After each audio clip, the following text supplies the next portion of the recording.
दर्शकवृन्द, बाँकीको कोहलपुरमा फेरि एउटा अनौठो र सबैलाई आश्चर्यचकित पार्ने घटना घटेको छ।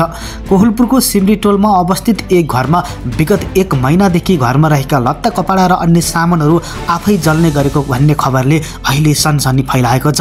स्थानीयहरू अहिले त्रासित मुद्रामा छन्। कोही भन्छन् यो घरमा दैवी शक्तिको वास छ, कोही भन्छन् यो कसैले फ्रड गरेको त होइन। आखिर के हो वास्तविकता? विगत 1 महिनादेखि यस घरमा किन लाग्दैछ आगो? के भन्छन् घरका मालिक? स्थानीय के भन्छन्? आखिर कसले लगाउँदैछ त आगो? आउनुहोस् आजको भिडियोमा यसको नालीबेली प्रस्तुत गर्दैछु। आगो आफै आगो बलिराखेको छ। यो कपडा अहिले मात्रै यहाँ चाहिँ राखिएको थियो, अहिले पूर्ण रूपले यो आगो बलिराखेको छ। यस्तो छ घटनाको नालीबेली। मिति 2082 वैशाख 17 गतेका दिन दृश्यमा देखिएको यस घरमा पहिलोचोटि आगो लाग्यो। स्थानीयले कतै विद्युत सर्ट भएको होला भन्ठाने, तर यो घटना रोकिएन। त्यसपछि पटक पटक यस घरमा राखेको लत्ता कपडा, प्लास्टिकका भाँडाकुँडामा निरन्तर आगो लाग्ने प्रक्रिया भइराख्यो। त्यसपछि गर्दनीले बाहिर हल्लाखल्ला नगरी निरन्तर धामी झाँक्री ल्याएर यस घटनालाई रोक्ने काम गरे। गर्दनी भन्छन् धामी झाँक्रीलाई नै 2-4 लाख खर्च गरिसके। छैन। अब यो आगो लाग्न 1 महिना भइसक्यो। के हो धामी झाँक्री गुरुवा गर्दा पनि केही सिक्न लास्टमा चाहिँ मिडियाकर्मी बोलाएर मैले चाहिँ केही न केही उपाय हुन्छ भने मैले चाहिँ गरेको भाइरल गरेको हो।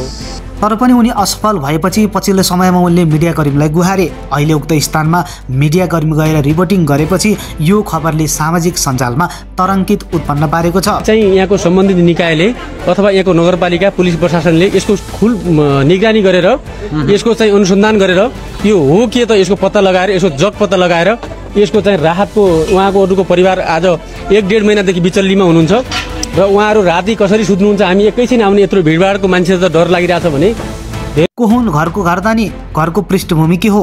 यो घरमा बस्ने घरदानी हुन् पृथ्वीबहादुर पुन, जसको पुर्ख्यौलीको घर हो सुर्खेत। सुर्खेतबाट डेरामा बस्दै आइरहेका पृथ्वीबहादुर पुन कोहलपुरको सिमरीटोल स्थित यस घरमा बस्दै आएको 1 वर्ष मात्रै भयो। उनले 1 वर्ष अगाडि जग्गा किनेर घर बनाएका रहेछन्। यो घटना भने पहिलोचोटि वैशाख 17 गते भएको हो। घरमा रहेको लत्ता कपडामा 81 आगो लाग्न थालेपछि घरबेटी पृथ्वीबहादुर पुन अत्तालिएका थिए। पृथ्वीबहादुर पुन मात्र होइन, यो घटना वरपर छ्यापछ्याप्ती हुन थाल्यो। त्यसपछि केही स्थानीयहरू घटनाको चुरो कुरो पत्ता लगाउन दिनरात रेखिन थाले। तर पनि स्थानीयले केही पत्ता लगाउन सकेनन्। कतिले यस घरमा दैवी शक्तिको वास छ भनेका छन् भने कतिपयले कसैले जानी जानी यो कार्य गरेको समेत भनिराखेको छ। जस्तो यहाँ धेरै सामानहरू जल्दै गर्दाखेरि उहाँहरूले आफ्नो टिभीलाई बचाउनु पर्यो भनेर एकजना छिमेकी घरमा लगेर राख्नु भएछ। त्यो घरमा राख्दाखेरि अहिले एकजना बहिनीलाई पनि उहाँलाई पनि ल्याएर केही प्रश्नहरू हामीले सोध्न सक्छौँ होइन।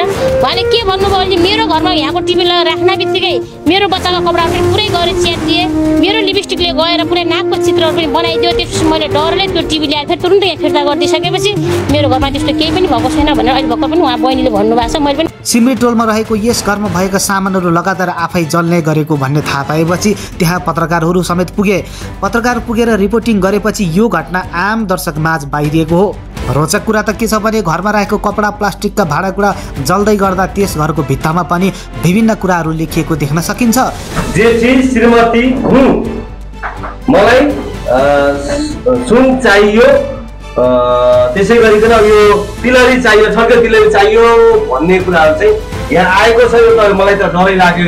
म तेरो जेठी श्रीमती हो, मलाई सुन चाहियो, मलाई छड्के तिलहरी चाहियो। सुन्नमा आए अनुसार महिलाले प्रयोग गर्ने लिपस्टिकले विभिन्न शब्द त्यहाँ लेखिएको छ, जसले यो कुनै दैवी शक्तिले नभई कुनै व्यक्तिले जानाजान गरेको जस्तो पनि देखिन्छ। खास वास्तविकता के हो त? अहिले यस घटनाको वास्तविकता पत्ता लगाउन पत्रकार, स्थानीय निकायसँगै प्रहरी प्रशासन पनि खटिएको छ। घरमा मान्छे हुँदाहुँदै यसरी विभिन्न लत्ता कपडा र सरसामानमा आगो लाग्न थालेपछि प्रहरी प्रशासनले कडा निगरानी राखेको छ। अहिले त्यस घरमा सीसीटीभी जडानको काम भइरहेको छ भने घटना कसले र किन गर्दैछ भन्ने कुरा अनुसन्धानकै क्रममा रहेको छ। पक्कै पनि अब केही दिनमा यस घटनाको नयाँ निचोड निक्लिनेछ। दिनदहाडै यसरी घरमा आगो लाग्न थालेपछि घर परिवारसँगै स्थानीय पनि निकै त्रासित भएका छन्। यसको वास्तविकता पत्ता लगाउन अहिले प्रहरी प्रशासनसँगै नगरपालिका पनि खटिएको छ। अहिले नगरपालिकाले सो घरलाई सिल गरिसकेको छ भने घरमा सीसीटीभी जडान गरी निगरानी गरिरहेको छ। दर्शकवृन्द, यो घरमा भएको खास के हो, यसको निचोड के आउँछ अर्को भिडियोमा आउनेछु। तपाईँलाई के लाग्छ, यो कुनै दैवी शक्तिले गरेको हो या कुनै व्यक्ति विशेषले जानाजान गरेको हो? कृपया मनमा लागेको कुराहरू कमेन्ट मार्फत अवश्य लेख्नुहोला।